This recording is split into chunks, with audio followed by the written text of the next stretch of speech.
Muy buenas noches a todos.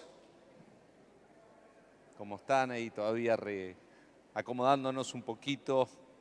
Qué bueno es reunirnos en esta noche especial, una noche distinta que hemos hace 2 años definido tener, así que estamos muy contentos de que sea una segunda posibilidad de tener una clase especial, abierta, libre, para que ustedes conozcan un poquito de qué se trata Proforme, más allá de que no es una materia directa de Proforme, sí hemos destinado un tiempo para que ustedes conozcan. Así que muy buenas noches a todos, a todos. Primero les voy a contar qué es Proforme, me voy a tomar un paréntesis de 5 minutos para ir directamente después a la clase. Proforme es un programa ministerial, ahí tienen la sigla completa en la carátula de la charla de hoy, que significa Programa de Formación Ministerial por Extensión. ¿Por qué es por extensión?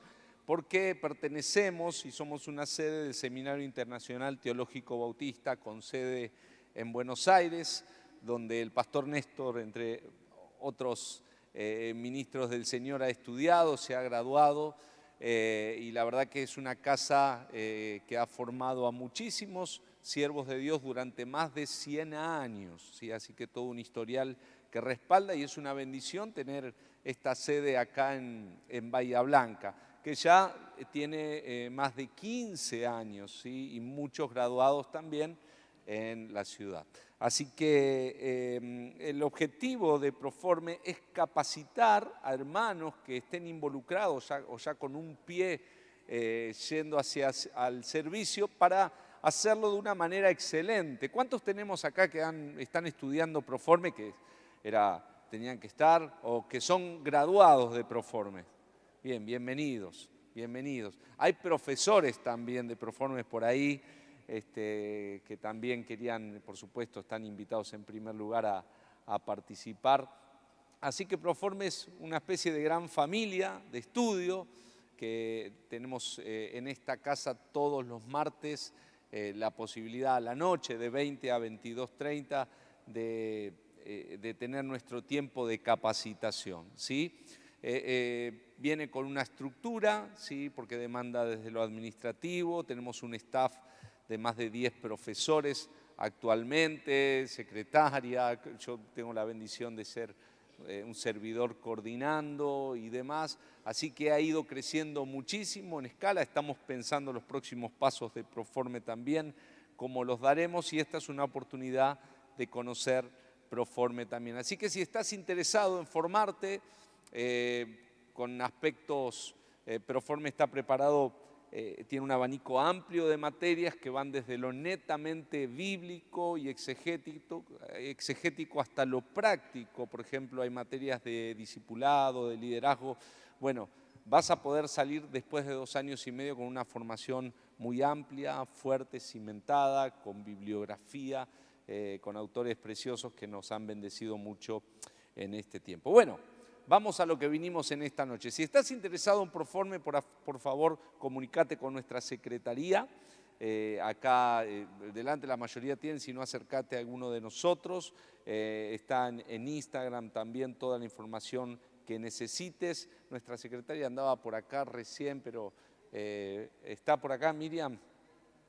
¿Dónde? Allá se puso arriba para que sepan quién es. Yo le dije, ponete allá arriba, así que allá está Miriam.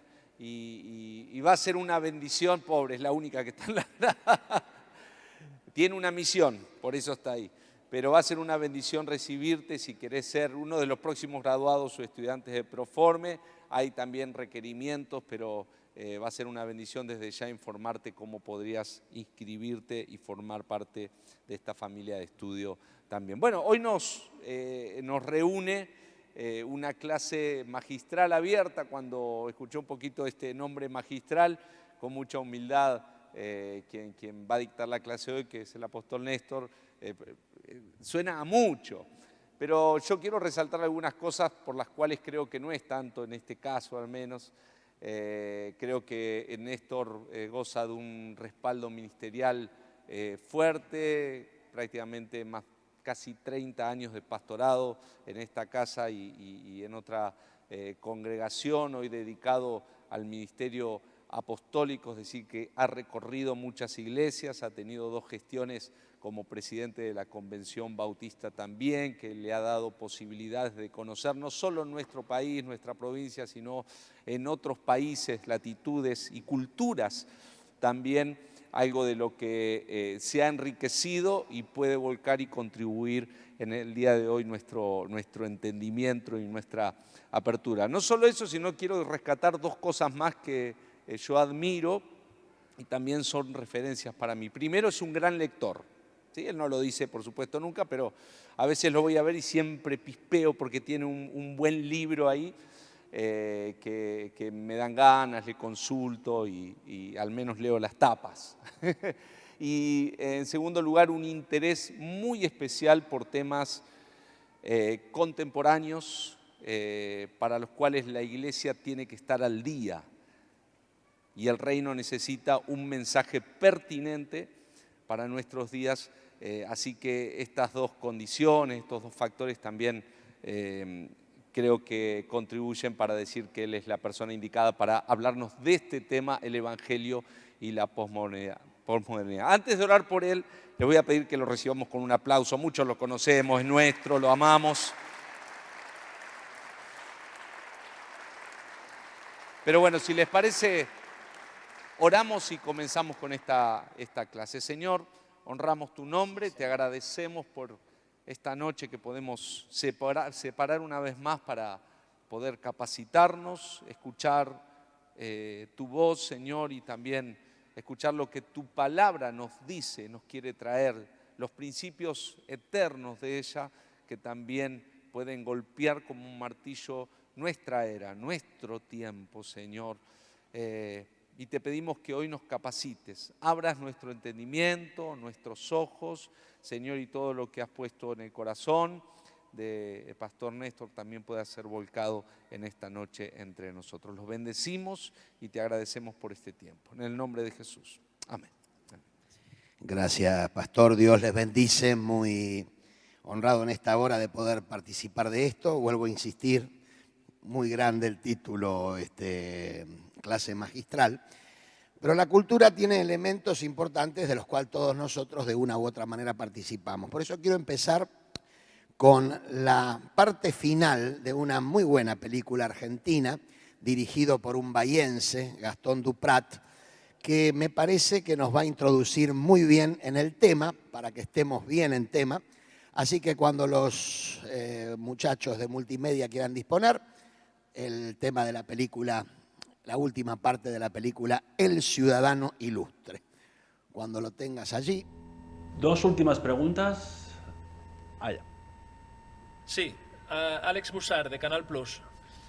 Primero quiero felicitarlo por la novela y ahora va la pregunta. Si bien El Ciudadano Ilustre transcurre en salas como sus obras anteriores, la novedad más saliente en este caso es que usted es el protagonista. ¿No considera demasiado egocéntrica esta decisión? Todos los escritores somos egocéntricos, autorreferenciales, narcisistas y vanidosos. Creo que eso constituye una herramienta absolutamente imprescindible para la escritura. El lápiz, el papel y la vanidad. Sin eso no se puede escribir nada. Última pregunta, por favor. Carlos Ramírez, de La Vanguardia. ¿Cuánto hay en su novela de verdadera creación y cuánto de realidad? ¿Importa eso, mi amigo? La realidad no existe. No hay hechos, hay interpretaciones. La verdad, o lo que llamamos la verdad, es una interpretación que ha prevalecido sobre otras. No me está contestando a lo que le pregunto. Usted está Para evadiendo usted, la pregunta. con respecto a lo de las interpretaciones. Esta cicatriz, ¿qué es? ¿La ve? ¿Qué es? ¿Una antigua cirugía? ¿La marca por la caída de una bicicleta? ¿O una herida de bala? Tarea para el hogar. Muchas gracias. Bueno, y ahora sí, las fotos.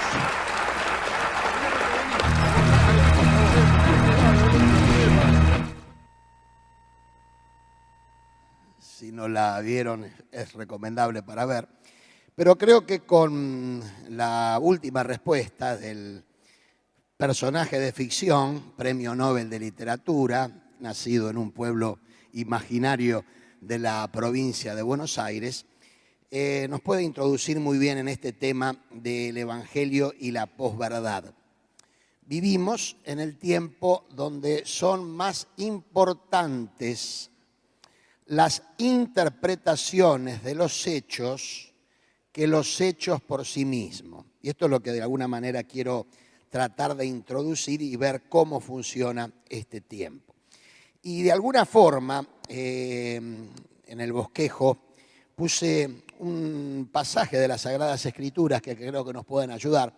Podemos ir al bosquejo ahora directamente. Allí en primera libro de Crónicas 12:32. De los hijos de Isaacar, 200 principales entendidos en los tiempos y que sabían lo que Israel debía hacer, cuyos dichos seguían todos sus hermanos. Aparentemente había en el pueblo de Israel un grupo de personas que tenían que ver con los hijos de un tal Isaacar, que tenían la capacidad dada por Dios de poder interpretar en qué tiempo vivimos. Es muy importante para el cumplimiento de nuestra misión saber en qué tiempo vivimos. Por otro lado, ya el apóstol Pablo nos había dicho en su segunda carta a Timoteo, capítulo 4, versículos 3 y 4, que en los postreros tiempos habrá gente que teniendo comezón de oír, deseo de oír algo conforme a sus deseos, se amontonarán maestros que le digan, se lo estoy traduciendo, a la gente lo que la gente quiere escuchar. Y apartarán sus oídos de la verdad y se volverán a las fábulas. ¿Cuántos de los que están aquí saben lo que es una fábula? A ver, levanten la mano. Es un género literario que no sé si ahora, pero mucho tiempo utilizaron las maestras de jardín de infantes para enseñarle cosas a los niños. Ahora, las fábulas es un mecanismo de enseñanza, pero ¿cuántos de los que están acá saben que los animalitos no hablan, que la gallinita no habla, que el gatito no habla? Es una fábula. Ahora, el tema es cuando gente grande, que no son niños de jardín, prefieren creer lo que no es con el hecho de satisfacer su deseo. Les voy a poner un ejemplo muy sencillo. Domingo 19 de julio, a eso de las 6 de la tarde, unos minutos antes, unos minutos después, un tal Ferran mete un gol a la selección argentina y ustedes saben cómo terminó la historia. Ese fue un hecho. Inmediatamente después de ese hecho, se comenzó a generar una serie de interpretaciones de ese hecho y entra en funcionamiento, ¿qué? La posverdad. Hubo un hecho doloroso para nosotros, los futboleros, con toda la esperanza que teníamos, bla, bla, bla, pero el sistema emocional le gusta que sea interpretado ese hecho de otra manera. Que los jugadores fueron para atrás, que los amenazaron, que tenía que ganar España, que hay una teoría, que la conspiración y todas las demás cosas, donde muchísima gente decidió, escúchenme, eligió creer eso, que en definitiva no cambia, ¿qué cosa? La realidad. La copa fue para España. Miren, lo que ustedes vinieron este martes para decirle que la copa la tuvo España. Eso es claro. Pero ahí está, lo que comentás vos. El sufrimiento puede llegar a ser una maravillosa campo de escenario para eso. Ahora, es interesante, ¿no es cierto?, que cuando hablamos de la palabra posverdad, más de uno piensa que, bueno, pastor, posverdad es mentira. Ojalá fuera tan sencillo. Es mucho más que mentira, es mucho más complicado que mentira. ¿Cómo podemos definir la posverdad? En el ámbito de las definiciones estamos. Vamos avanzando, yo te voy diciendo. Definiciones. La posverdad es algo que denota una circunstancia en que los hechos objetivos son menos influyentes en la formación de la opinión pública que la apelación a las emociones y creencias personales. Vuelvo a decirlo. La posverdad es algo que denota unas circunstancias, tiene que haber siempre contextos, en que los hechos objetivos, el gol de Ferran, son menos influyentes en la formación de la opinión pública que la apelación a las emociones y creencias personales. Una noticia fresca. Muchos de nosotros ya vimos cómo hoy a las 5 de la mañana una chica con poca ropa salió corriendo por la avenida Libertador y detrás Facundito Moyano corriéndola. Ese es el hecho. Ahora, desde las 5 de la mañana de hoy hasta ahora se han creado, para influir en la opinión pública, un montón de posverdades con un objetivo no es inocente, de acuerdo a cómo se ha mirado, con un objetivo de perjuicio hacia la persona pública con todo lo que eso origina. Ese es el sistema en el cual nosotros estamos viviendo. El término posverdad viene de un autor norteamericano llamado Ralph Case, que en el año 2004 escribió un libro que se llama La Era de la Posverdad. Insistimos, en esa tesis él dice, no se trata solo de decir algo falso, sino de crear un clima donde la diferencia entre verdad y falsedad parece secundaria. Algunos le llaman mentira emotiva. En el año 2016 este término en Alemania y en los Estados Unidos fue elegido la palabra del año, o sea que un montón de círculos de tipo educativo, filosófico y en líneas generales hablaba de este término, o sea, la posverdad, dándolo como un hecho, no con un sentido, escúchenme, no con un sentido condenatorio, crítico, esto no puede ser, sino como algo que es parte de la realidad. Ese clima se genera de una manera absolutamente específica, intencional y concreta con otros fines, que de acuerdo a quién tira la posverdad, ahí está la importancia. Ahora, de estas definiciones tienen sentido porque cada uno de nosotros, en segundo lugar, es editor de lo que recibe. Yo no sé si te diste cuenta, querido hermano, querido amigo, todos nosotros editamos las cosas. Nos llega una información y nos quedamos con la parte de la información que tiende a poder responder a un tipo de necesidad que interiormente tenemos. Lo hacemos permanentemente como un ejercicio absolutamente natural, no somos ni siquiera conscientes de eso. Una palabra, un hecho, tenemos la capacidad de editar. Yo no sé cuántos recuerdan, en los años 93 salió un programa revolucionario en la televisión que se llamaba Perdona Nuestros Pecados, con un conductor PNP, con un conductor ya fallecido, Raúl Portal, que juntamente con su hijo descubrió la manera de hacer reír a la gente con ediciones de programas y de poner las cosas fuera de contexto, que producía obviamente mucha risa, aparte de lo que hoy nosotros conocemos como meme o conocemos como estas cosas que a veces se producen y que estaban en la televisión. Lo concreto que hoy casi toda la televisión argentina hace lo mismo. Fue un pionero. En su tiempo había personas que reaccionaron negativamente contra eso porque se sentían burlados, humillados. Lo concreto que él era lo que él hacía, o sea, la producción, que era lo que hacía. Editar programas televisivos, interconectarlos, pero fuera de cualquier contexto. Hasta el día de hoy eso se hace. Se hace muchas veces en el sistema de las redes sociales. Las redes sociales, atención, no inventaron la posverdad. Las redes sociales lo incorporaron como un sistema. Ya es un sistema. Por eso, ¿qué es lo que te pasa muchas veces a vos cuando ves una noticia en las redes sociales? Te preguntás, ¿será cierto esto?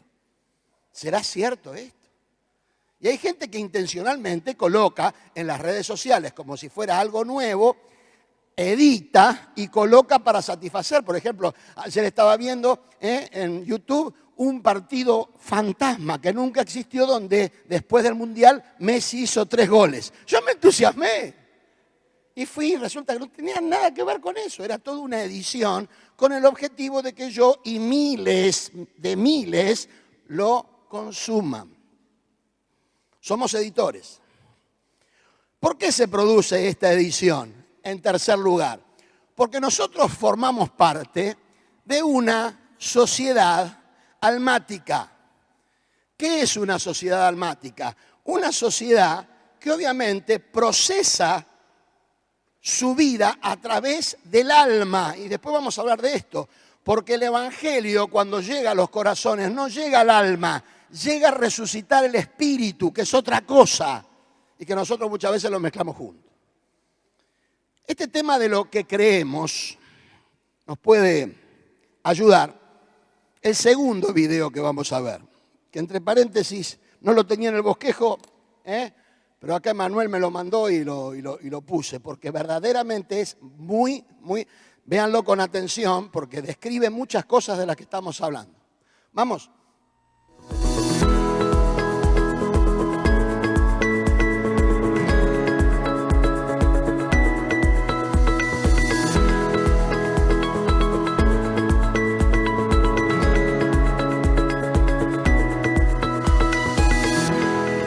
¿Cuál de estas dos personas es más confiable? ¿Cuál de estas dos personas es más espiritual? Una de estas dos personas robó en el supermercado. ¿Quién fue? Un estudio de la Universidad de Goldshams, realizado a más de 45,000 personas, demostró que tardamos menos de un segundo en aceptar o rechazar a una persona en nuestro primer encuentro. En menos de un segundo, nuestra mente ya sabe si esa persona nos cae bien o no, si queremos que se acerque o se aleje, que hable o que calle. La decisión, te quiero, no te quiero, confío en ti, no confío en ti, me atraes, no me atraes, está fundamentada por una enorme cantidad de argumentos que hemos ido acumulando a lo largo de toda nuestra vida. Vivencias, relatos, conversaciones, mitos, leyendas, verdades y mentiras. Estos días aquí en la Argentina oí una frase que me gustó mucho y quisiera hoy compartir con ustedes. Oí que alguien decía, el que se quema con leche ve una vaca y llora. Y yo pensaba, ¿por qué? La vaquita inocente comiendo la pasto y nosotros a su lado llorando.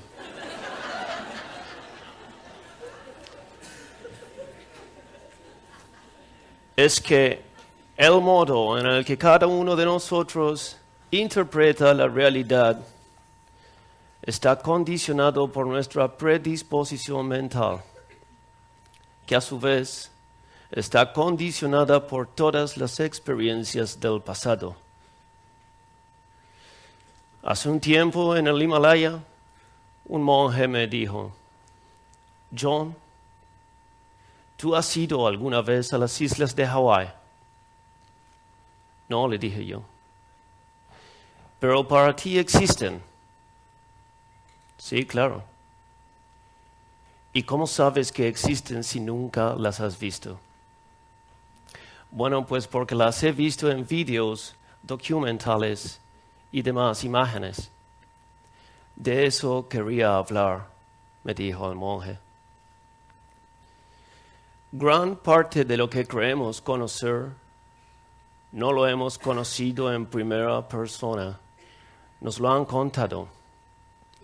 Entendemos el mundo a partir de imágenes, relatos, notas de prensa, películas y sobre todo los medios masivos de comunicación. Entonces, si nuestro modo de entender el mundo y de habitarlo depende de nuestras fuentes de información, más vale que sean confiables.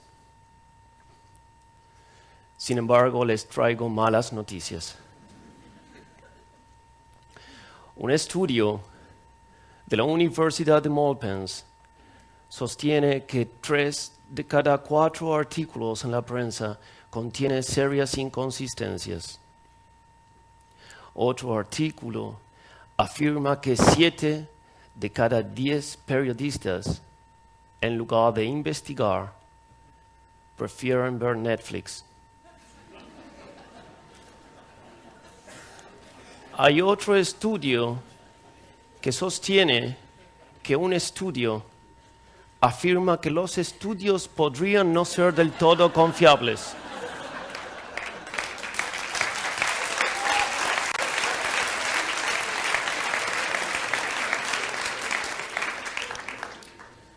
Y finalmente, hay un estudio de la Universidad de Waterford que sostiene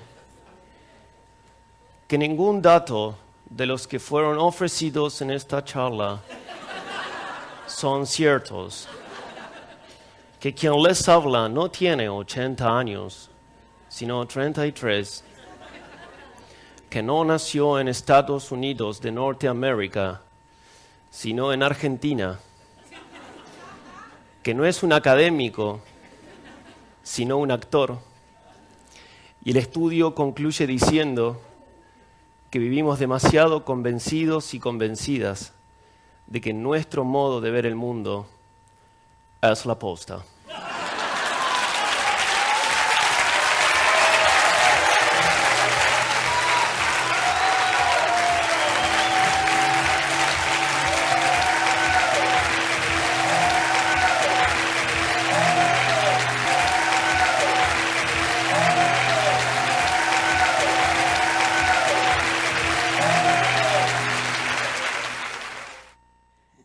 Este video también nos hace ver esa realidad de lo que es la posverdad. Todas las universidades de las que hablo no existen, son de lugares inventados, pero la mayoría de nosotros, de entrada, empezó como a acceder por la posición, por la persona, por el hombre. De cualquier manera hay detalles, algunos pueden haberlo sacado, tenía la cara llena de arrugas, pero las manos estaban absolutamente lozanas, quería decir que algo no funcionaba allí. ¿Por qué es tan fácil para nosotros, y hablo en general, la sociedad, creer la mentira? Porque parte de nuestra naturaleza carnal, nuestra naturaleza no redimida, nuestra naturaleza humana, es engañable. Es, en algunos casos, fácilmente engañable. ¿Qué pasa, en cuarto lugar, cuando llegamos a lo que se llama el factor evangelio? ¿Y por qué le pongo factor? Porque nosotros somos de los que creemos que cuando tenemos una experiencia sobrenatural de fe con Cristo, ya hay un choque positivo para nuestras vidas de poderes espirituales donde se revela no un relato, no una posverdad, no un discurso, sino una experiencia espiritual sostenida y afirmada por lo que es los principios del Evangelio. Ahora, es muy importante que entendamos esto. El Evangelio, cuando llega a nuestras vidas como tiene que llegar, llega sobre la operatividad sobrenatural del Espíritu Santo, resucitando nuestro espíritu. Muchas veces decimos toca nuestro ser, toca nuestra alma y utilizamos la palabra alma en una manera genérica, en una manera general, pero no distinguimos que la verdadera acción del verdadero evangelio es una acción que opera en el espíritu muerto del hombre, dándonos vida y resucitándonos de acuerdo a lo que obviamente ofrece la Escritura. Y es allí donde podemos ver que nuestra fe en Cristo es una fe sustentada no en un relato, no en una interpretación, sino en una experiencia de vida de un Jesús concreto y real y científicamente demostrable. Nosotros no estamos creyendo en un invento, en una creación de la historia, ni siquiera en una interpretación de quién es Jesús, sino del Jesús vivo y verdadero. Por eso es que el Evangelio nos afecta de la manera que nos afecta. Pero también debemos decir, como decía el apóstol Pablo, escribiéndolo a los Gálatas en el capítulo 1 de esa carta, verso 6, que tenemos que tener mucho cuidado de diferenciar el verdadero evangelio de los falsos evangelios o de los otros evangelios. No nos olvidemos que ya el apóstol Pablo había profetizado que en los últimos tiempos iba a haber en la gente en forma general un comezón de oír, un deseo de oír algo que le satisfaga y no que le diga la verdad, sino que lo satisfaga desde el aspecto almático. Un pastor de Tandil, estuve hablando justamente en el día de ayer, me dice que tuvieron que hacer un análisis con los pastores de allí y llegar a la realidad de que las comunidades de fe, las iglesias desde el punto de vista numérico no están creciendo, sin embargo están creciendo los grupos orientalistas, los grupos que van detrás de una espiritualidad absolutamente vacía en el sentido de confrontación de fuerzas espirituales, pero que produce al alma satisfacción. Es impresionante cómo están creciendo, con lugares contratados, todo lo que tiene que ver con el SEM y todas esas cosas. Impresionante. No en en el Nepal, acá en Tandil. Porque la espiritualidad siempre está a flor de piel. ¿Qué produce el factor evangelio? El factor evangelio nos confronta con una verdad, porque el evangelio es Jesucristo y Jesucristo es una persona y Jesucristo no tiene la verdad. Jesucristo no predica la verdad. Jesucristo no declara la verdad. Jesucristo es la verdad. Y ahí es donde tenemos que afirmarnos y apuntarnos bien. Por eso es que es muy importante que entendamos que el efecto de la posverdad es muy fuerte, es muy peligroso, pero al mismo tiempo el Evangelio de Jesucristo siempre confronta la mentira con la verdad. ¿Qué ejemplos tenemos en las Escrituras de esto?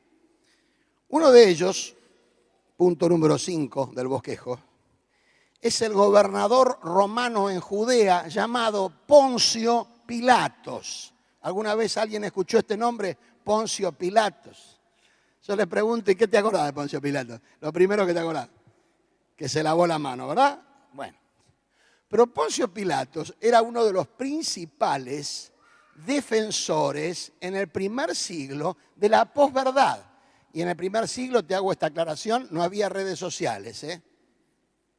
Sin embargo, cuando tiene la conversación con Jesús en San Juan capítulo 18, Jesús empieza de alguna manera a tratar de responderle a las preguntas que tenían, los judíos habían llevado a Jesús porque Pilato era el único que tenía autoridad para crucificarlo, no lo podían hacer ellos como religiosos, sino que lo tenía que hacer el emperador romano. El emperador romano no le faltó demasiado discernimiento para entender que Jesús no podía morir condenado no podía ser condenado a muerte porque no había hecho nada, según lo que era el derecho romano, que todo hasta el día de hoy existe en las jurisdicciones occidentales y todas esas cosas. Quería zafar, pero la presión que hizo el sistema religioso hizo que finalmente lo crucificara. Pero antes de eso, Jesús dice, todo aquel que da testimonio de la verdad está conmigo. O sea, como diciendo, acá hay una verdad y los que están en la posverdad. ¿Y qué hace Pilato? Le pregunta a Jesús, ¿qué es la verdad? Porque él, como gobernador romano en Judea y como delegado del emperador, creía que la verdad se tenía que acomodar a cada una de las regiones donde ellos gobernaban con su sistema de imperio y de pax. La famosa Pax Romana. ¿Escuchaste alguna vez la Pax Romana? La Pax Romana es que todo el imperio vivía en paz, a fuerza de los garrotes que daban si alguien se rebelaba. ¿Qué era el problema que tenía Pilato? Pilato veía que hay cierta desestabilidad, que allá había muchos piquetes, que habían copado la calle los judíos y todo lo demás. Y dice, che, esto lo tenemos que arreglar de una u otra manera, porque si se llega a enterar el emperador, a mí me rajan. Y para resolver ese tema, finalmente le hace caso a los judíos y crucifican a Jesús. Pero ya Pilato conocía el sistema de la posverdad. El ministro Goebbels, el ministro de Hitler, conocía el sistema de la posverdad. Hitler decía acá el problema que tiene la humanidad, que está contaminada con razas menores. Y la que tiene que prevalecer, ¿cuál es? La raza aria. Todos los que descienden de alemanes, los bendecimos en el nombre de Jesús. Pero por mucho tiempo, a los niños de la década del 30, en Alemania, en Austria, le enseñaban desde el jardín hasta la universidad que había que eliminar las razas menores y fundamentalmente la semítica, porque esa era la que contaminaba a toda la humanidad. Ahora vos decís, qué barbaridad eso, pero eso se enseñaba. Era posverdad. La conclusión que yo saco es que Goebbels fue más importante que Hitler en el sistema. Porque si Hitler no tenía un Goebbels, no podía expandir las ideas de la posverdad, la famosa propaganda. No había redes sociales, pero todos creían eso. Todos. Salvo algunos mártires como Dietrich Bonhoeffer, que terminó ahorcado 15 días antes de la rendición. Que eso siempre me da una bronca. Pero bueno, tenía que ser un mártir moderno, ¿no? Ahora, entiéndase bien.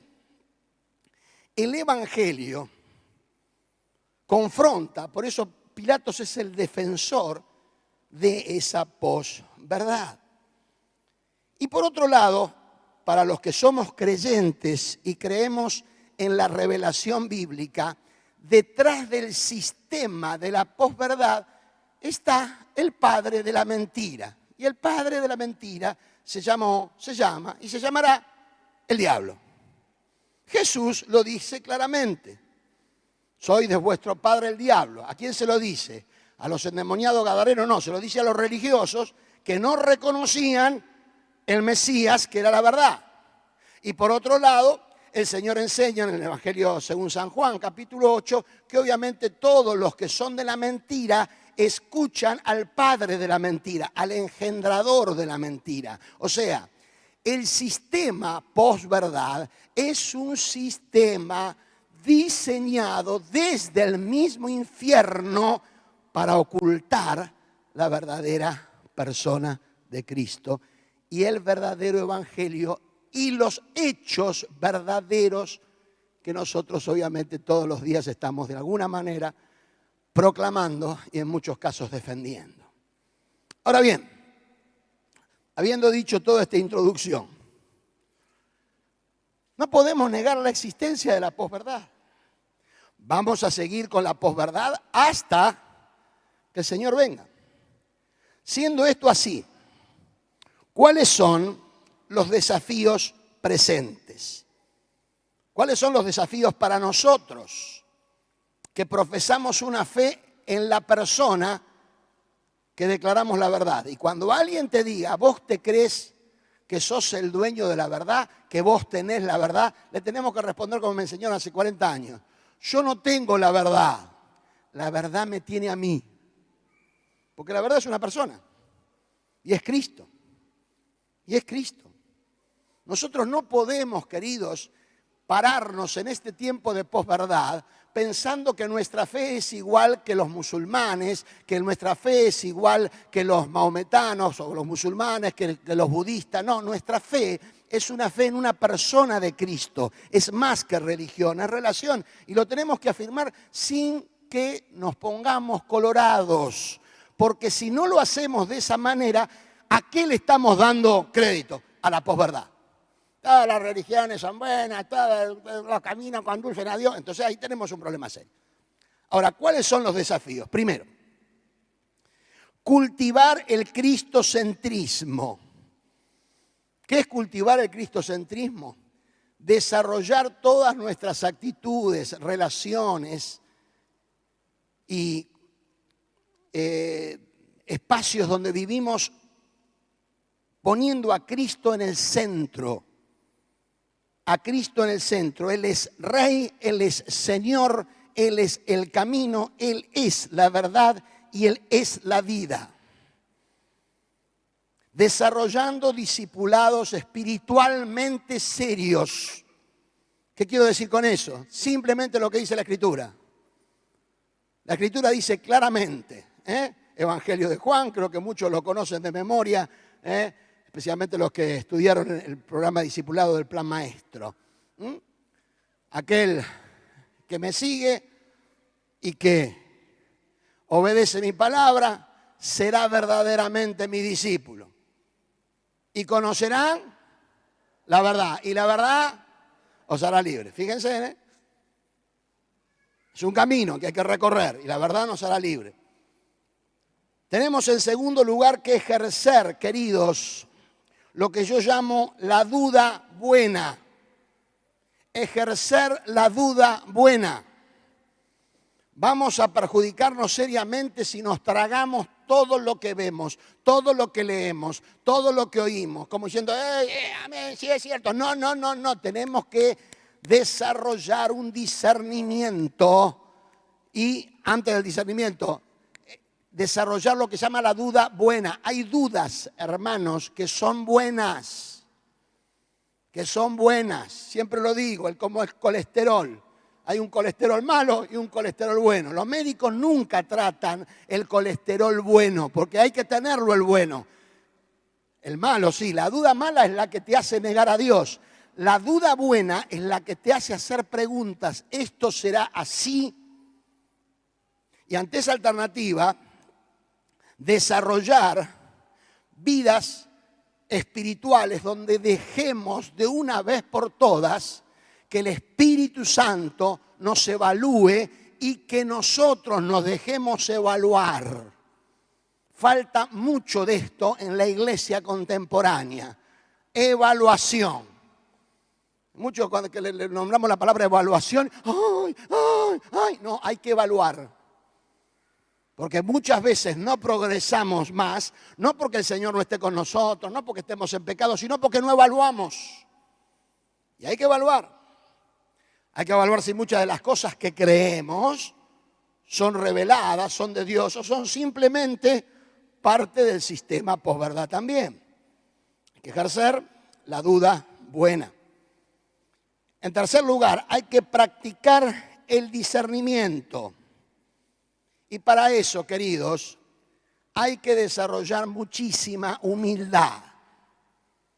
Porque si vos sos de los creyentes que dicen, no, a mí nadie me va a engañar, ahí ya le estás dando un paso bárbaro a Satanás para que te engañe y te haga puré. El que piensa estar firme, mire que no caiga. Los creyentes a veces somos excesivamente crédulos de todo. Tenemos que valorar un don espiritual que todavía está en vigencia, que es el don de discernimiento de espíritu. pastores que hay acá presentes, si ubicás un hermano con discernimiento de espíritu, ponételo al lado, porque a medida que se aproxima la venida del Señor, esto de mezclar verdura y, ¿cómo se llama? Pan rallado con aserrín se va a hacer cada vez más fuerte. Y a veces va a tener toda la apariencia de piedad, y qué bueno es tener gente. El don de discernimiento de espíritu es la capacidad sobrenatural que Dios le da a algunos miembros del cuerpo de Cristo de discernir lo que es de Dios, lo que es del diablo y lo que es del hombre. Ahora es natural que el diablo, como buen engañador, venga y se presente. Y hoy hay mucho de eso, hermano. Muchísimo, muchísimo. Muchísimo. A veces vemos, especialmente, obviamente, en el sistema, en el canal por excelencia de la posverdad, que son las redes sociales, un montón de cosas que decimos.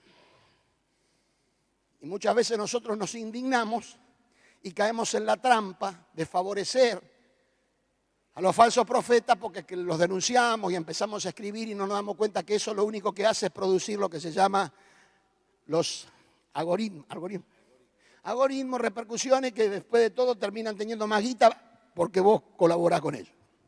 Ten mucho cuidado de eso. Pero hay que discernir.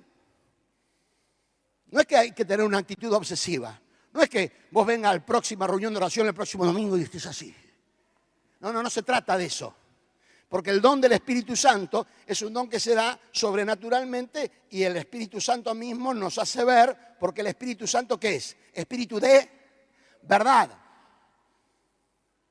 El Espíritu Santo no promueve la mentira, el Espíritu Santo es un espíritu de verdad. Por eso es importante discernir, practicar el discernimiento. Escuchar bien. Y si vos desarrollás esto, y hay como, no sé cómo explicarlo, adentro como algo bien, un ruidito, anda a hablar con tu líder, habla con los pastores, venga de quien venga la palabra. No, pero si lo dijo Néstor, pero si Néstor dice una barbaridad, porque yo me puedo equivocar también. O puedo no estar bajo la inspiración del Espíritu Santo, somos herramientas humanas. Pero hay que discernir.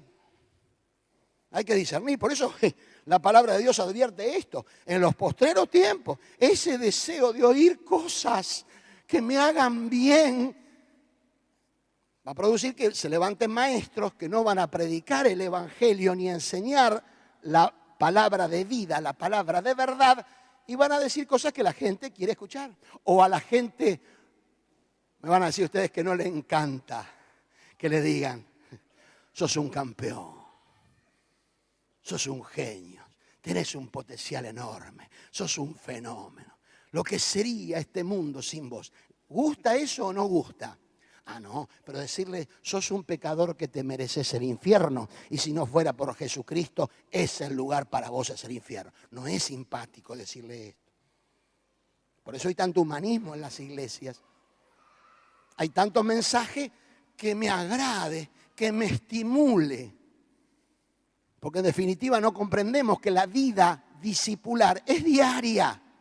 Pero muchos hacen de la vida discipular una vida donde necesito el domingo, ¿para qué? Para que me jeringueen, para que me estimulen, para que me levanten el ánimo, para que me digan que soy un campeón y al otro día me doy cuenta que no soy un campeón y estoy peleando el descenso. Cuidado. Hay que discernir. Hoy más que nunca, porque vivimos bajo el sistema de la posverdad. Hay que dejarnos llenar por el Espíritu Santo. El Espíritu Santo es un espíritu de verdad. Y cuando nos dejamos llenar por el Espíritu Santo, una de las primeras cosas que hace el Espíritu Santo es decir, esto es mentira. Y muchas de las cosas que el Espíritu Santo nos dice a nuestra carne, a nuestro ego, a nuestro yo, nos hace doler. ¿Por qué? Porque como dijo el Premio Nobel de Ficción allí en la película, él lo declara de una manera, lo confiesa de una manera, todos los escritores somos narcisistas, egoístas, todo lo demás. Todos nosotros todavía no estamos glorificados. Como no estamos glorificados, aunque hemos crecido en el Señor, todavía tenemos un gran porcentaje, por lo menos, ustedes son santos, pero yo no. Yo por lo menos lucho con eso. Un ego enorme que hay que llevar todos los días a la cruz de Cristo, para que el Señor nos llene y para que nos haga ver cómo es un espíritu de verdad, qué es lo correcto, qué es lo incorrecto, cuál es la verdad, cuál es la verdad. Yo les garantizo que si hacemos esto, ni siquiera vamos a tener que consultar otras cosas, vamos a leer algo y enseguida vamos a darnos cuenta esto es mentira. Porque en rigor de verdad, lo que el Señor está queriendo es tener un pueblo que, como dice la carta del apóstol Pablo a Tito, sea columna y baluarte de la verdad, no de la posverdad. Por eso, cuanto más afirmados estemos en Cristo, cuanto más nos dejemos llenar por el Espíritu Santo, más vamos a avanzar contra el sistema de posverdad. Y finalmente, en la misma consonancia del punto anterior, nutrirnos siempre con la palabra de verdad. Nosotros formamos parte de un pueblo que cree que lo que vemos revelado en las Sagradas Escrituras es la verdad siempre. No fue la verdad hace 2000, siempre, siempre. Por eso, una de las cosas que siempre recomendamos en materia de la vida discipular y fundamentalmente de la sanidad interior, es que mientras vamos caminando con el Señor, seamos conscientes de que ante la presencia de aquello con lo cual todos luchamos, que es el pecado, lo primero que tenemos que hacer cuando detectamos eso en nuestra vida, ¿qué es?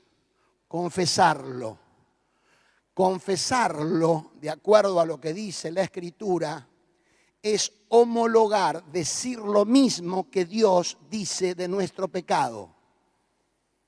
Cuando nosotros confesamos y acusamos el recibo espiritual interno de el dolor que produce eso en la vida de cualquier creyente, porque si hay un creyente nacido de nuevo que peca y no le duele, no es creyente. Será un nominal, un seguidor, pero el verdadero hijo y la verdadera hija de Dios, ante la lucha que tiene con el pecado, cuando llega a pecar, porque no vive bajo el pecado, pero de vez en cuando peca, eso le produce dolor. ¿Qué hay que hacer? Enseguida, homologar, confesar al Señor para que la comunión con el Señor no se corte y se pueda afianzar. Y es allí donde tenemos que ser muy conscientes de que ante toda situación que se pueda presentar en el desarrollo de la vida, siempre estemos llenos de la palabra de verdad. Porque lo que vos lees en tu Biblia no es la opinión de Néstor, no es la opinión de, qué sé yo, un ministro, un evangelista, un pastor, un educador. Lo que vos lees en tu Biblia es palabra de Dios. No es la opinión de Dios. Y si es la opinión de Dios, es la única opinión que a vos te tiene que interesar. Porque es la que te proyecta a vivir dentro de la verdad. Nosotros, y voy concluyendo con esto y quiero dar lugar, si hay alguna pregunta que te produjo esta sencilla reflexión, somos, insisto, parte de una agencia del reino de Dios que está definida en las Escrituras como columna y baluarte de la verdad. Cuando alguien te quiera decir, cada uno tiene su verdad y la verdad es relativa, vos no discutas, decile, sigo en tu mismo esquema. Si la verdad es relativa, lo que estás diciendo es relativo y yo creo en la verdad absoluta. Es muy sencillo. No se compliquen ni peleen innecesariamente con esto. Porque al sistema, al mundo, a la cosmovisión de la posverdad, claro que le conviene que no haya verdad. Como decía el escritor, la realidad no existe. Ante esa actitud, cada uno puede interpretar la vida como quiere. Por eso es que nosotros hoy estamos en las luchas culturales que tenemos. ¿Por qué? Porque lo que Dios reveló, vamos a poner el ejemplo más común, hombre y mujer, varón y hembra, los creó, eso que ya está revelado, viene la posverdad y dice, no es así, sino que cada uno puede autopercibirse lo que quiera autopercibirse. Ese es el sistema, en un extremo, pero en las ideologías. Las ideologías hacen exactamente lo mismo. Las últimas elecciones en todos los países occidentales, en todas las democracias, está comprobado que fueron influidas a través de ¿qué? Del sistema de la posverdad. Ganando o perdiendo. No estoy hablando acá que unos lo hicieron y otros no. Lo hacen todos. ¿Por qué? Porque más que el hecho, importa la interpretación. Y nosotros partimos de una fe, de una persona que existió, de un hecho que existió, la cruz del Calvario, de una prosecución de lo que fue la cruz del Calvario, que fue la resurrección gloriosa al tercer día. Todas esas cosas existieron, son hechos. Y nadie la puede negar. ¿Por qué? Porque evidentemente hubo tantos testimonios de eso que se afianza en esa verdad. Y nosotros tenemos que ser conscientes de esto para que podamos vivir en este sistema que ya es así, de la manera más sabia, más prudente y más efectiva posible. La única manera de modificar cualquier sesgo de posverdad en nuestra vida es afirmarnos en aquel que fue, es y será el camino, la verdad y la vida. Cristo. El verdadero Dios, el verdadero Hijo del verdadero Padre, y cuyas palabras son, como dice el autor del libro de Apocalipsis, fieles y verdaderas. Muy bien, hasta aquí. ¿Hay alguna pregunta que se animan a hacer con respecto a este tema? No me hagan preguntas sobre la defensa de Racing ni nada de eso, porque no la voy a responder. Pero preguntas, algo que mientras escribías ahí surgió, hacela con total libertad, porque estos espacios son interesantes para que podamos poder... Sí. Sobre los eventos finales, hay información de que vamos a ser engañados. Muy buena esa pregunta. Es evidente, sobre el tema que preguntan aquí, que uno de los objetivos que tiene el enemigo para con la iglesia es que a medida que se aproxime el retorno glorioso, visible y corporal del Señor Jesucristo, muchos sean engañados. Primeramente engañados por gente que dice ser el Mesías y no lo es. Pero se va a multiplicar este sentido del engaño. Y es allí donde tenemos que estar firmes, declarando lo que está en la palabra, no inventando nada. Jesucristo viene corporalmente, gloriosamente, físicamente. Puede ser en cualquier momento, en cualquier instancia. Saber que el retorno de Cristo va a ser un retorno no secreto, sino un retorno visible. Todo ojo le verá. Y todo lo que tiene que ver con ese punto. Ahora, para los que les gusta, y me parece bien que les guste el estudio de todo lo escatológico, es bueno saber de que existen en algunos detalles diferentes interpretaciones. Pero nosotros tenemos que afirmarnos en lo que es, lo que se afirma en la palabra, lo que dice la palabra. Yo no me considero, bajo ningún punto de vista, un experto en temas escatológicos, pero siempre predico de que Jesucristo viene. Y quiero que la generación de creyentes contemporánea a mí pueda vivir con esa expectativa. Pero es natural, volviendo al tema de la posverdad, que los engaños van a ser tan grandes que vamos a tener que tener una actitud de muchísima expectativa de estar velando, insisto en esto, no obsesionados, no temerosos, no con miedo, pero sí alertas, alertas, para que de esa manera podamos nosotros consolidar esa expectativa de fe que tenemos. El engaño ya no es una cuestión excepcional, es un sistema, ¿eh? De la misma forma, de la misma manera, que veíamos en el último video, que era un video que termina siendo humorístico, pero en los primeros 4 o 5 minutos nadie detectó, o a lo mejor alguno, que era humorístico. Las facultades que nombraba el actor no existen, los datos no existen, pero quiso dar una enseñanza de poder realmente entender esto. Y por otro lado, mis queridos hermanos, digo algo que puede ser para muchos básico o de manual, pero es importante que lo diga.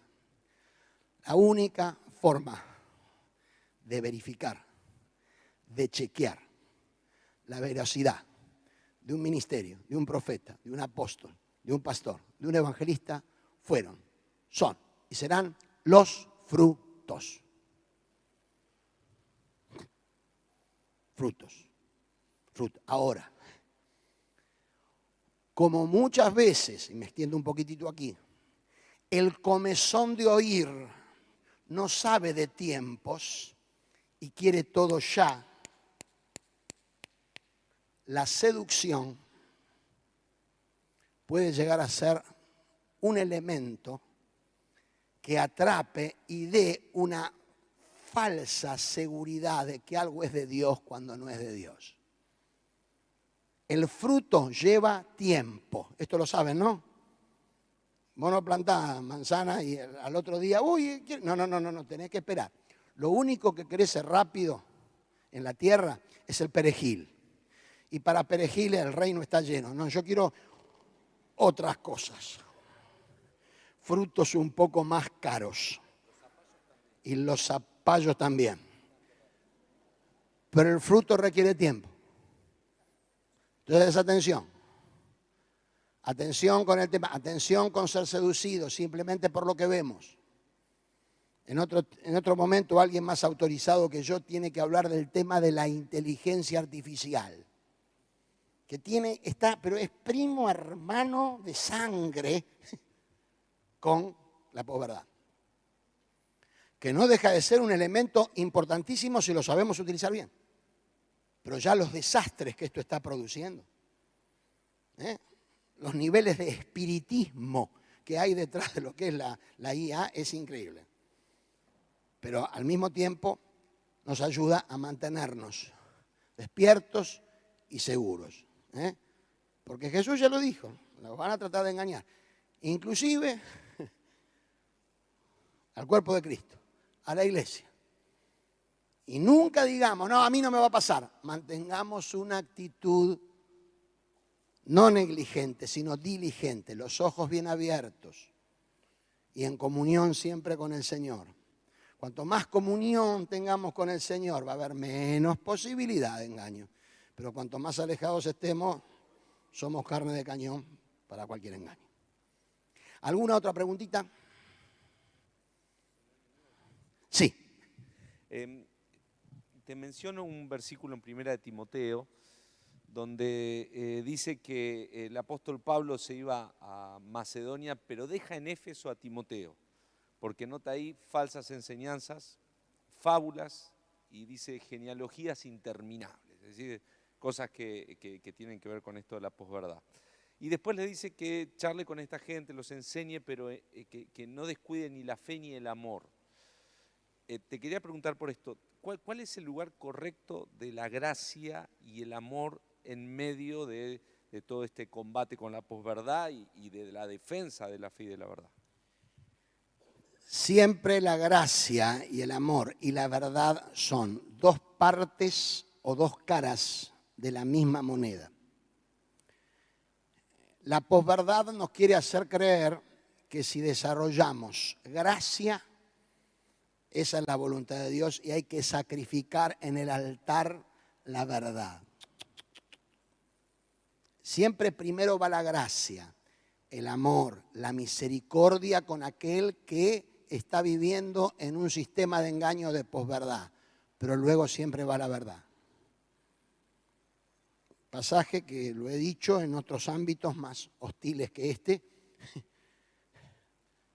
Cuando Jesús la ve a esa mujer que nunca negó su realidad de pecado y de maldad, le dice: mujer, ¿dónde estaban los que te acusan? Ninguno te...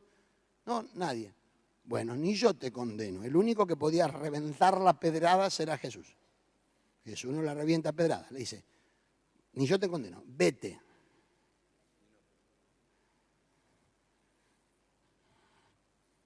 Muchos se quedan: vete, ya está. No. Y no peques más, la verdad. La verdad. Y esto sé que suena a religioso, a fundamentalista, a olor a naftalina. No podemos negar, no podemos, porque es la verdad. La verdad es la verdad. Entonces, hay que equilibrar esas cosas, hay que desarrollar corazones que estén con las dos cosas. Porque verdad sin amor sí es un legalismo salvaje y lapidario. Pero amor sin verdad es un libertinaje que promueve el pecado. Tienen que ir las dos cosas. Y en ese sentido creo que es muy importante desarrollar esto. Ahora, mucha atención. ¿Por qué? Porque un poco mi propósito con esta charla, que le comenté al pastor Matías, es que tomemos conciencia de esto. Esto ya está entre nosotros y seguirá estando. Seguirá estando cada vez que abrís un portal. Ya pasaron los años, hermanos, de que íbamos al canillita y le decíamos el diario donde nos enteramos, pero la posverdad existió siempre en menor medida. ¿Se acuerdan los que tenemos algunos años? Hace 44. Íbamos y la revista Gente nos decía: vamos ganando la guerra. Nunca fuimos ganando. Se batalló con heroísmo, con una actitud, pero el tema era que hay que, y nosotros creíamos eso, porque antes cuando íbamos al diario, el diario decía: hoy no sabés qué quieren decir. Inclusive lo que se llama el periodismo serio, no sabemos si es serio. ¿Hasta dónde está condicionado? ¿Hasta dónde está diciendo algo editado? ¿Hasta dónde no hay detrás del medio algo que produce esto? Nosotros lo vivimos. En el año 93 tuvimos 36 días, entre 10 y 15.000 personas todos los días, al lado de la estación, al lado de la vieja estación de ómnibus, y el principal medio de comunicación de acá no publicó una línea. ¿Por qué? Por algo muy sencillo. Quien conducía ese medio de comunicación tenía un odio visceral hacia lo que no fuera católico romano y nos ignoraron. ¿Eso detuvo la obra de Dios? ¡No!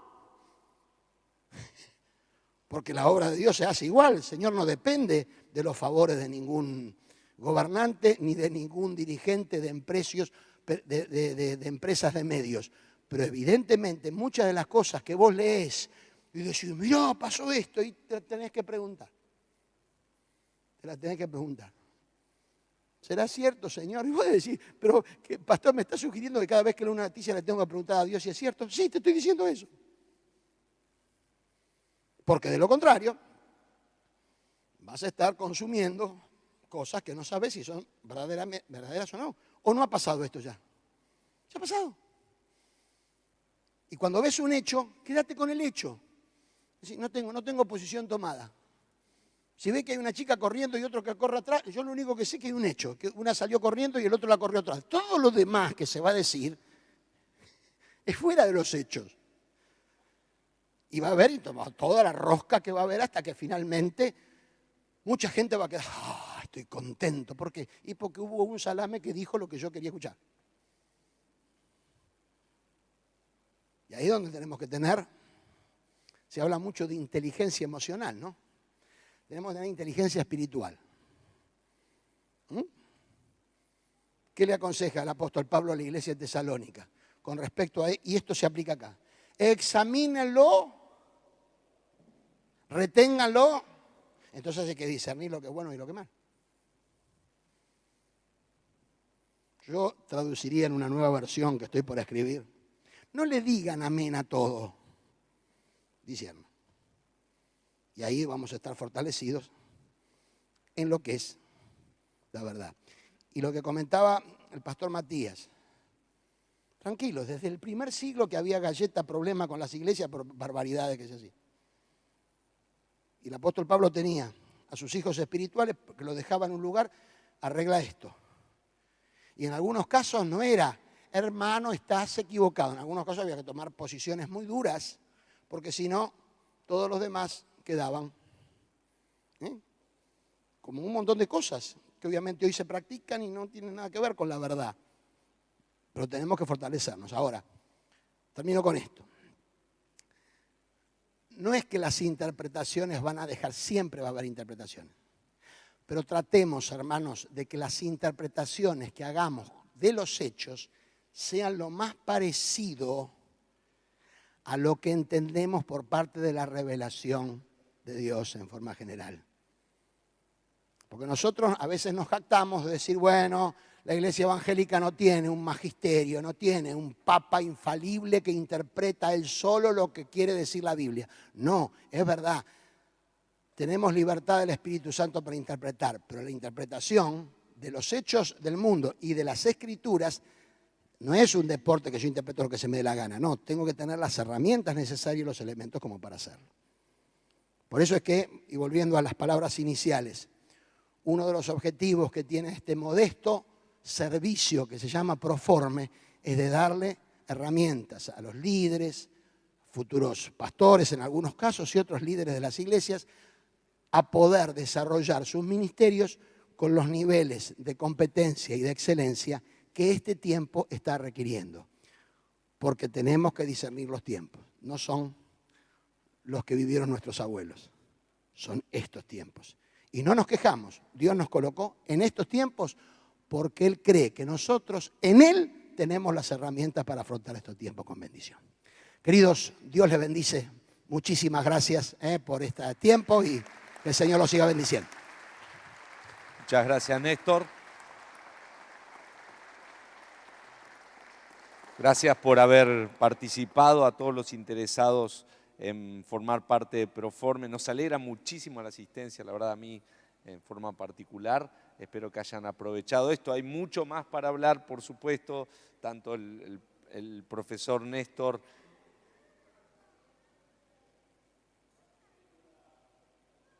Sí, lo dejo porque es uno de los profesores.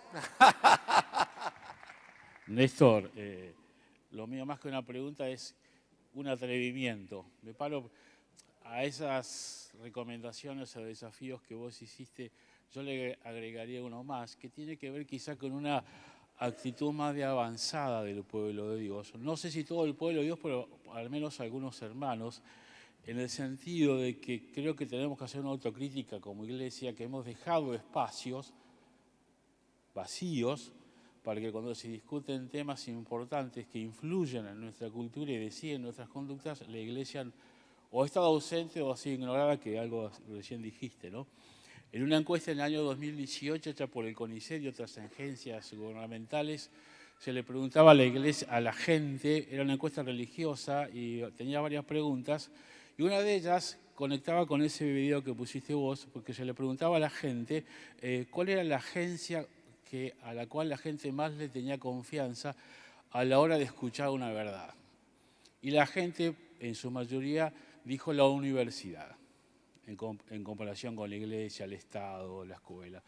Viene a cuento de ese video, porque cuando alguien dice la universidad tal, hizo un estudio tal, que concluyó con tal, en realidad eso pareciera revestir a esa afirmación de una verdad innegable, cuando en realidad no es así.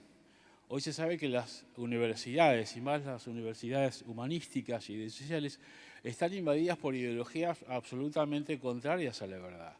Y esto nos lleva a pensar, o esa encuesta o lo que hoy vemos, que el pueblo de Dios no ha tenido quizás, junto con esas recomendaciones que vos haces, una actitud de avanzada para ocupar el espacio, quizás, como dice Pedro, estate preparado para presentar defensa, ¿no? Y razón de lo que crees. Y con todo lo que vos dijiste, la preparación, el Espíritu Santo y la palabra, creo que no solo sirve en lo personal para no ser engañados, lo cual está perfecto, sino también para en el espacio que podamos, o Dios nos proponga o nos proporcione, no quedarnos callados y presentar cuál es, a nuestro juicio, según nuestras convicciones, la verdad. Porque creo que esa actitud pasiva ha hecho que perdamos ese espacio y hoy por hoy, cuando se discuten ideologías como, no sé, la ideología de género, el aborto, el matrimonio igualitario, que ya se ha discutido en realidad y ya se ha legalizado sobre eso, creo que la Iglesia ha sido una gran ausencia porque tenía una verdad que nunca la presentó o si la presentó casi fue ignorada, porque hemos quizás tenido, y me conecto con lo que dijo recién él, quizás hemos confundido de ser respetuosos, de ser amorosos con el que no piensa igual, cuando el otro, si puede, me va a masacrar con su mentira, no va a tener ningún problema en hasta desprestigiarme para imponer su mentira. Y nosotros quizás los cristianos hemos tenido una actitud más bien mansa, decir, bueno, no le puedo discutir, no lo puedo ofender porque tengo que actuar con amor. Cuando está en juego la verdad, hombres como Pedro, como Pablo discutían, persuadían, convencían, dialogaban, contrastaban y confrontaban, ¿no? Es interesante que la carta a Tito, que es compañía esa de Timoteo que vos mencionaste, Pablo cuando lo recomienda a este pastor, siempre me llama la atención que dando instrucciones a él como pastor, le dice que tenga en cuenta la cultura en la cual está inmersa, donde los cretenses son unos mentirosos. Interesante, ¿no? Le estaba hablando a un pastor, prepárate como pastor porque estás en una cultura mentirosa. Claro, son glotones, malas bestias y mentirosos. O sea que el creyente en su vida cristiana y en su ministerio es importante que asuma y entienda el contexto, como vos dijiste al principio, en el cual está. Porque está puesto, entre otras cosas, para disipar esas tinieblas, esa mentira con la verdad. Y vuelvo a decir, quizá como iglesia hemos tenido una actitud demasiado pasiva, a la defensiva, para que si no nos aman no nos metemos y si discutimos no ofendemos, cuando en realidad quizás tengamos que, obviamente, la verdad en amor, ser más firmes y más presentes a la hora de presentar la verdad frente a esas mentiras que escuchamos todos los días, ¿no? Como punto número 6 de las propuestas, ¿podés volver al bosquejo, a la última parte del bosquejo? A, B, C, D, E, F, crear espacios de análisis crítico de este tipo de situaciones en nuestras comunidades de fe. No solamente sobre este tema, sobre todos los temas que están de alguna manera permeando. Porque es rigurosamente cierto lo que decís. Hemos confundido una actitud de un amor manso y hemos sacrificado la verdad y no sabemos muchas veces. Y tenemos que recurrir a un documento o algo por el estilo cuando estas cosas las tenemos que ver todos los días. Gracias, Gustavo. Aporte buenísimo. Entendiendo que muchas veces la verdad puede llegar a ofender también, ¿no? Que es un articulito, el otro número. Pero en realidad todo esto estaba armado para que escuchen uno de nuestros profesores y puedan entusiasmarse para inscribirse en Proforme. Muchas gracias, profesor Gustavo, por la intervención. Muy bien, Dios les bendiga mucho. A todos los interesados en conocer un poquito más de Proforme pueden comunicarse con Secretaría o hablar con alguno de los profesores y especialmente con Miriam, porque todos los trimestres se pueden inscribir y ya quedan cuestión de 2 o 3 clases para que culmine este trimestre y puedan inscribirse en el último de este año. Dios les bendiga mucho y gracias por estar con nosotros una vez más.